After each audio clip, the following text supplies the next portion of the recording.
दोस्तों और साथियों, कुछ भी कहो, लेकिन एक बात में बाबा अशोक खैरात की आपको कि उसने सभी औरतों को बराबरी का दर्जा दिया।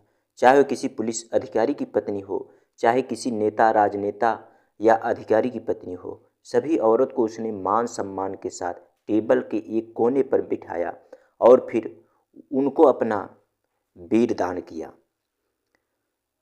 कि अशोक खैरात कहता था कि मैं शिव का अवतार हूँ और मैंने यह काम पुण्य पुण्य के लिए कर रहा हूँ। किसी का भला करना एक पुण्य का काम है, पाप नहीं। तो इसीलिए मैं वह औरतों जो अपने पतियों की सताई हुई हैं या अपने पतियों से संतुष्ट नहीं हैं, या वे औरतें जिनको औलाद की प्राप्ति नहीं हो रही है, या फिर वे औरतें जिनको सिर्फ लड़कियां हैं, लड़कियां ही लड़कियां हैं, पुत्र की प्राप्ति नहीं हो रही है, या ऐसी औरतों को मैंने अपना वीर दान करता हूँ। और मैं पाप नहीं बल्कि पुण्य कमाता हूँ। तो इसलिए मैं कहता हूँ कि बाबा अशोक खैरात का जब ये कर्मकांड सामने आया तो 200 से ज़्यादा औरतों के साथ उसने ये संभोग का प्रोग्राम किया। वो किसी वो किया, लेकिन सबके साथ इंसाफ किया। किसी भी ऐसी औरतों को जो मजबूर, लाचार या गरीब औरतें हैं, उनको उसने छुआ तक नहीं। बल्कि उसने जिन औरतों को चुना वो या तो राजनेताओं की बीवियाँ थीं, या किसी प्रशासनिक अधिकारी की बीवियाँ थीं, या किसी मंत्री, राजनेता या बड़े लोगों की बीवियाँ थीं। उन्हीं पर उसने जो है हाथ डाला। जो ऊंची सोसाइटी और ऊंचे तबके के लोग थे, उन्हीं उन्हीं औरतों से वे माल भी लूटता था और उन्हीं औरतों की वो इज्जत भी लूटता था। लेकिन बराबर ईमानदारी के साथ एक ही ऑफिस, एक ही टेबल और उस टेबल का एक ही कोना, और बिना किसी को वस्त्रहीन किए। देखो, ये यहाँ भी मानना पड़ेगा कि बाबा ने अपना वीर तो दान किया, लेकिन किसी भी औरत को पूरी तरह से वस्त्रहीन नहीं किया। बल्कि जितनी ज़रूरत महसूस होती थी उसे अपना वीर दान करने के लिए, जितनी ज़रूरत थी उसको उसी जगह की बस सिर्फ वही जगह को उसने वस्त्रहीन किया। बाकी पूरे जिस्म को औरत के उसने वस्त्रहीन नहीं किया। इन तमाम वीडियो में आप देख सकते हो। ऐसी ही आज एक औरत की मैं कहानी बताने जा रहा हूँ। आप आप जो आप जो औरत एक बड़े प्रशासनिक अधिकारी की पत्नी थी, कैसे वो बाबा अशोक खैरात के चक्कर में फंसी, यह उस औरत ने अपनी ज़बानी बताया जब अशोक खैरात पकड़ा गया। अशोक खैरात के पकड़े जाने के बाद एक औरत की एफआईआर पर एक औरत की शिकायत पर बाबा अशोक खैरात को पकड़ा जाता है। और फिर धीरे धीरे वो औरत जो बाबा अशोक खैरात के पास अपनी मर्जी से गई तो थी, उसको सिर्फ एक ही ऐसा इंसान मानती थी कि बाबा बहुत ही अच्छा, भोला भाला है, लोगों की मदद करते हैं और इस तरह वे कर्मकांड नहीं करते, बल्कि जिनकी वो परेशानियां होती हैं उनकी परेशानियों को दूर करते हैं। लेकिन जब उस औरत को बाबा अशोक खैरात की सच्चाई का पता चला, तब तक बहुत देर हो चुकी थी और और और वह उसकी इज्जत को लूट चुका था। उसका सब कुछ खत्म हो चुका था। और फिर उस औरत के साथ ब्लैकमेलिंग का ऐसा सिलसिला शुरू होता है जो कभी ख़त्म ही नहीं हुआ। इसीलिए उस औरत ने मजबूरन, न चाहते हुए भी, बार बार अपने आप को बाबा अशोक खैरात को समर्पित कर दिया। डरती थी कि कहीं किसी को पता न चल जाए। लेकिन जब बाबा अशोक खैरात पकड़ा गया और पकड़े जाने के बाद खुद उसके यानी अधिकारी जो पति था उसके मोबाइल पर उस औरत ने अपनी वीडियोस देखें, तो वो वीडियो जो उसी ऑफिस के एक कोने में एक टेबल पर और एक टेबल के कोने पर वो सारी काम क्रीड़ा चल रही थी, वो हैरान रह जाती है। यानी वो वीडियो उसके पति के पास भी था। तब उसने अपनी आप बीती अपने पति को बताई, माफ़ी मांगी कि मैं कसूरवार हूँ कि मैंने इतना बड़ा सच आपसे छुपाया, लेकिन मजबूर थी। डर के बदनामी की डर से मैंने आपको नहीं बताया। मजबूर थी कि कहीं आप मुझे गलत ना समझे, लेकिन मुझे बार बार ब्लैकमेल किया जा रहा था। किसी वजह से वो बाबा अशोक खैरात के पास गई थी, ये भी मैं बताऊंगी। दोस्तों, वीडियो को ज़्यादा से ज़्यादा शेयर करें ताकि तमाम दुनिया में ये ऐसे वीडियो पहुँचे, तमाम लोगों तक यह वीडियो पहुँचे कि इस तरह के जो नामी नामी ग्रामी नामचीन बाबा होते हैं, उतने ही अंदर से वह ज़्यादा खतरनाक होते हैं। इसीलिए ध्यान रखें। आप पुराने इतिहास उठा के देख लें। बाबा आसाराम हो या बाबा आसाराम हो या कोई भी हो, जितने भी बाबा पकड़े गए हैं, सभी ढोंगी, सभी सभी का यही सिलसिला है। लेकिन जब बाबा आसाराम का पर्दाफाश हुआ तो ये ऐसे ही खुलासे हुए कि रोंगटे खड़े हो गए। लेकिन बाबा अशोक खैरात के जो खुलासे हुए, उसके सामने तो बाबा आसाराम भी फीका पड़ गया, बाबा राम रहीम भी फीका पड़ गया, बाबा जयपाल भी फीका पड़ गया। तमाम ऐसे जो नामचीन बाबा पुलिस के हत्थे चढ़े और गिरफ्तार हुए, उन सबको पीछे छोड़ दिया बाबा अशोक खैरात ने।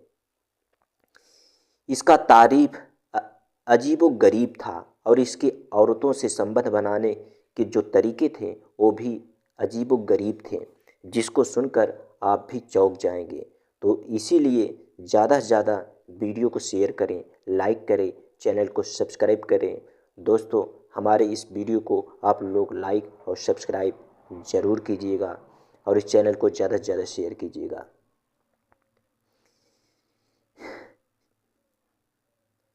एक बड़ा अधिकारी था, प्रशासन यानी पुलिस में एक बड़ा अफसर, ऐसा नहीं कोई छोटा मोटा सिपाही था। एक पुलिस में बड़ा अफसर था। इसकी पत्नी सीमा बहुत ही खूबसूरत थी, अच्छी अच्छी अच्छी अच्छी थी और खूबसूरत थी, काफ़ी हट्टा कट्टा थी। वह पैसे की किसी तरह की कोई टेंशन नहीं थी। बड़ा अधिकारी था, सैलरी भी अच्छी होगी और इधर उधर से इनकम भी अच्छी आती होगी। यानी ज़िंदगी में वो कहते हैं ना कि जितने बड़े लोग होते हैं, आप दूर से देखें कि इनकी ज़िंदगी को सोचते हो कि बड़ी ऐसे इनकी ज़िंदगी बहुत ही ऐसे कटी होगी। लेकिन हर सामने से बड़ा दिखने वाला इंसान अंदर से खुश नहीं होता है। ऐसे ही सीमा भी थी। वजह यह थी कि सीमा के पति यानी अधिकारी को बेटा चाहिए था और सीमा लगातार 2 बेटियों की माँ बन चुकी थी, लेकिन उसको जो है बेटा नहीं हुआ था। बड़ी परेशान थी। पति फोर्स करता था कि मुझे बेटा चाहिए। मैं उन अकल के अंधों से यह पूछना चाहता हूँ कि जो बेटा करते हैं ना पत्नी से कि हमें बेटा चाहिए, पत्नी बेटा कहे कहाँ से देगी? जब आप बेटे का बीज डालोगे तभी तो वह बेटा पैदा करेगी। पत्नी तो एक ज़मीन है, उसमें जो खेती बाड़ी करता है, उस ज़मीन में जुताई करता है, उसमें बीज बोता है, मेहनत करता है, वो तो सिर्फ मर्द होता है। औरत तो ज़मीन है, यानी उसकी औरत की जो फसल पैदा करती है, जो आप उस फसल में ज़मीन में बीज डालते हैं। इस तरह से मैं यह मिसाल तौर पर समझा रहा हूँ दोस्तों कि किसी भी महिला का कोई तिरस्कार करना उचित नहीं समझता हूँ। हर महिला का, सभी का मैं मान सम्मान करता हूँ। सभी मेरी माँ बहन बेटी की तरह हैं। लेकिन समझाने के लिए आपको मिसाल दे रहा हूँ। यानी आप ज़मीन में खेती बाड़ी करते हो, जो बीज आप डालोगे, अगर आप अनाज का बीज डालोगे तो अनाज ही पैदा होगा, चावल का बीज डालोगे तो चावल ही पैदा होगा, गन्ने का बीज डालोगे तो गन्ना ही पैदा होगा। ऐसे ही मर्द और औरत के बीच संतान का मामला, औलाद जो होती है वह आदमी के वीर से बनती है।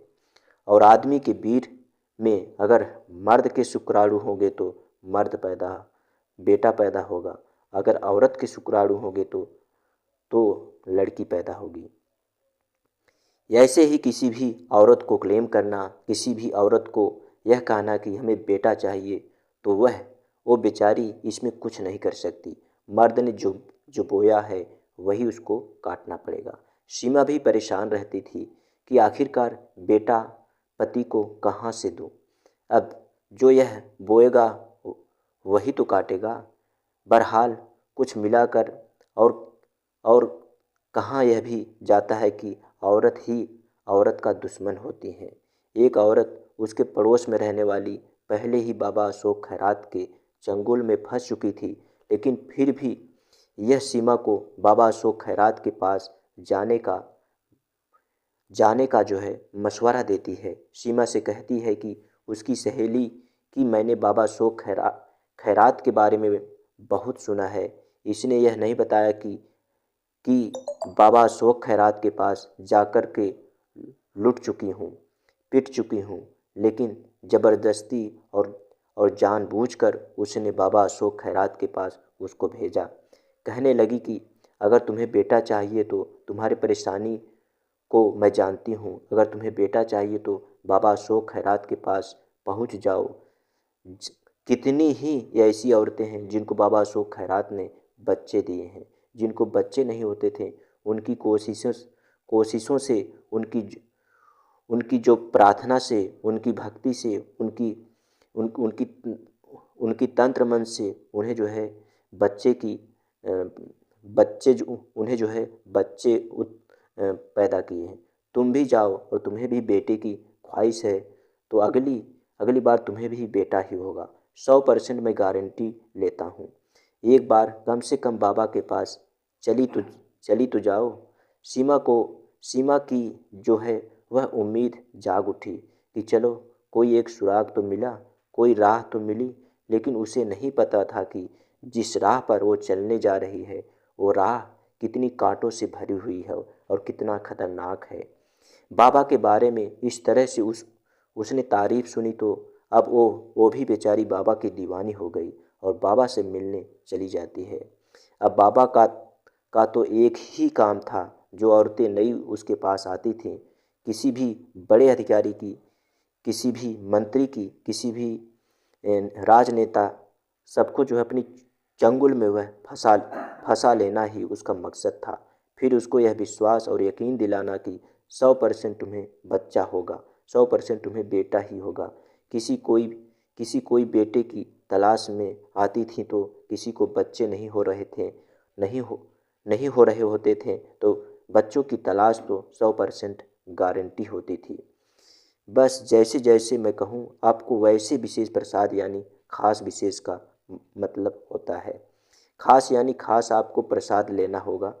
यह पढ़ा हुआ पानी जिस पर मैंने तंत्र किया है वो पानी है, वो आपको पीना होगा। बस वो विशेष प्रसाद और तंत्र जाप किया हुआ पानी वो मंत्र का पानी नहीं होता है, बल्कि कुछ उसमें ऐसी नशीली दवाई मिलाई हुई होती थी कि जिस पानी को पीकर और वो विशेष प्रसाद खा के औरतें अपनी सुध-बुध खो बैठती थी। फिर मानो कि जैसे वह बाबा अशोक खैरात के वश में हो गई हो, उसको कुछ अपना होश ही नहीं रहता था। देखने में आपको ऐसा लगेगा कि जैसे यह औरत सब कुछ अपनी मर्जी से कर रही है, हंस रही है, बाबा के साथ चुम्मा चाटी कर रही है, अपना कपड़ा ऊपर उठा रही है, टेबल पर बैठ रही है, और फिर वो सब कुछ आपको देखने में वीडियो में जो लगा, लेकिन वो उस वक्त औरत अपने वश में नहीं होती थी, वो बाबा के वश में होती थी।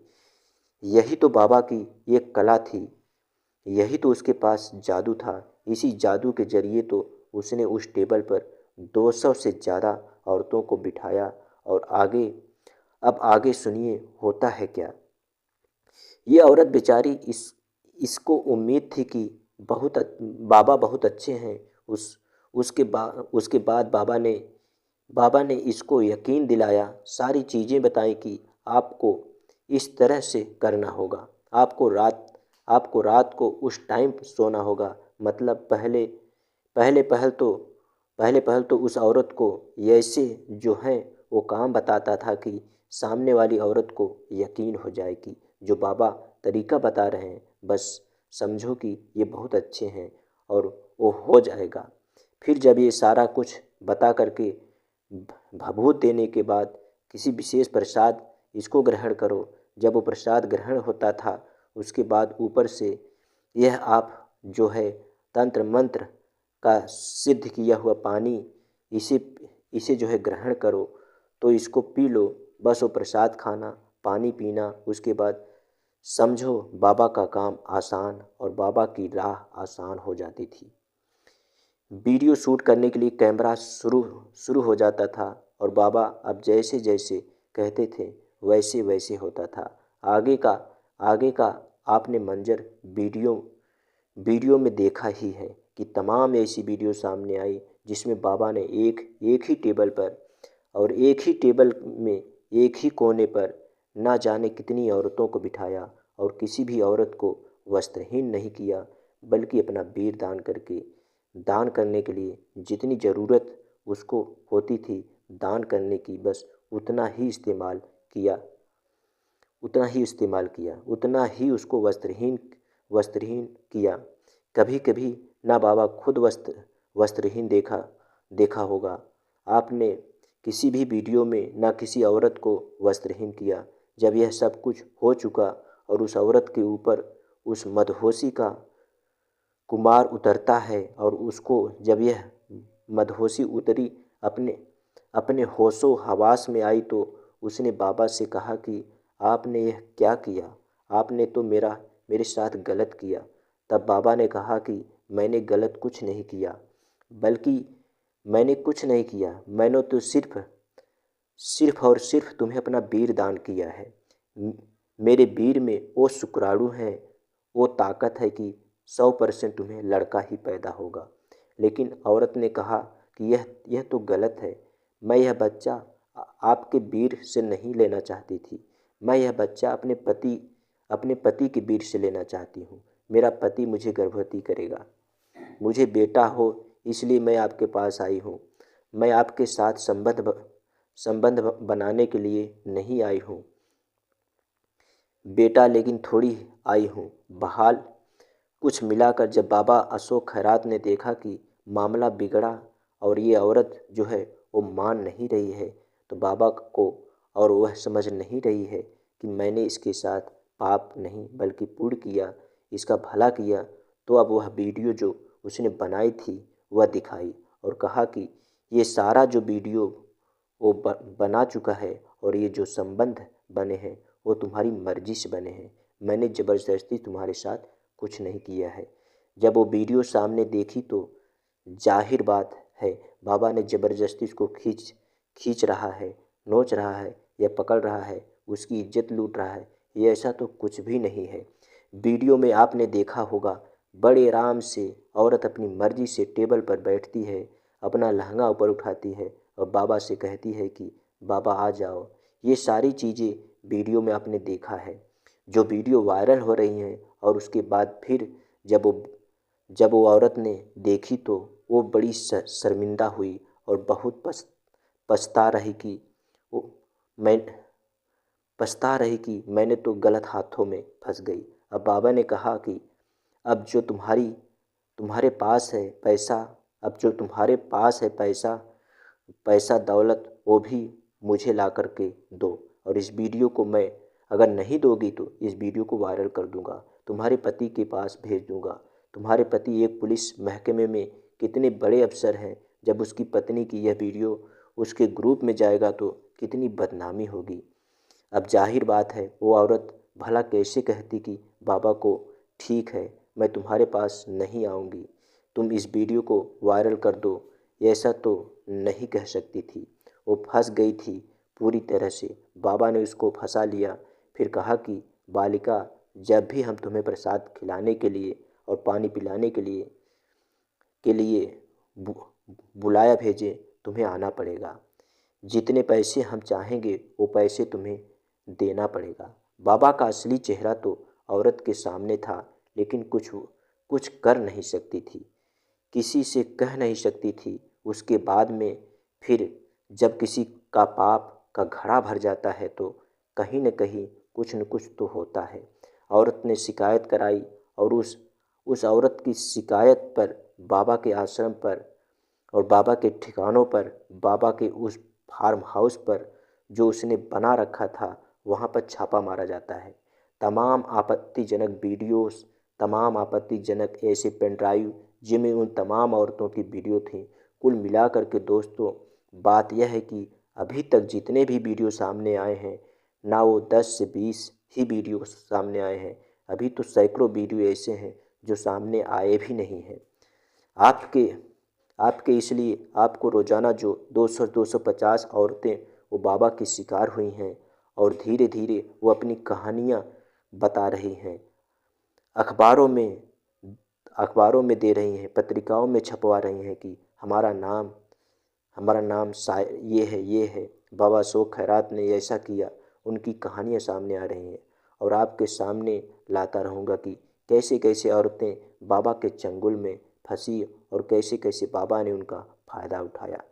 तो अब उन दोस्तों के नाम जो मुझे कमेंट करना चाहते हैं कि क्या यह जो हुआ सही हुआ, तो दोस्तों इस कहानी को सुनाने का मात्र सिर्फ यही उद्देश्य है। ये समाज में जितने भी ढोंगी बाबा हैं, चाहे आसाराम हो, चाहे जितने भी बाबा हुए हैं, सभी का यही धंधा है। इनके चंगुल में कभी भी जो है अपने माँ बहन को ना फंसने दे, उनके साथ ना जाने दे गाइज, नहीं तो ये बाबा लोग ऐसे ही करते रहेंगे। आशा करता हूँ यह वीडियो आपको ज़रूर पसंद आई होगी। यदि पसंद आई हो तो वीडियो को लाइक करके चैनल को सब्सक्राइब कीजिएगा और ज़्यादा से ज़्यादा शेयर कीजिएगा। तो दोस्तों इस तरह बाबा की सच्चाई जब सामने आती है तो बाबा जो कहता है, बाबा क्या कहता है चलिए वो भी देख लेते हैं। बाबा अपने को जो है शिव कहता है मैं शिव हूँ, मैं जो करता हूँ पाप नहीं पुण्य है। आप अपना कमेंट में इस बाबा के बारे में क्या कहना चाहते हैं ज़रूर दीजिएगा। फिर मिलेंगे नेक्स्ट वीडियो में ऐसे ही स्टोरी के साथ।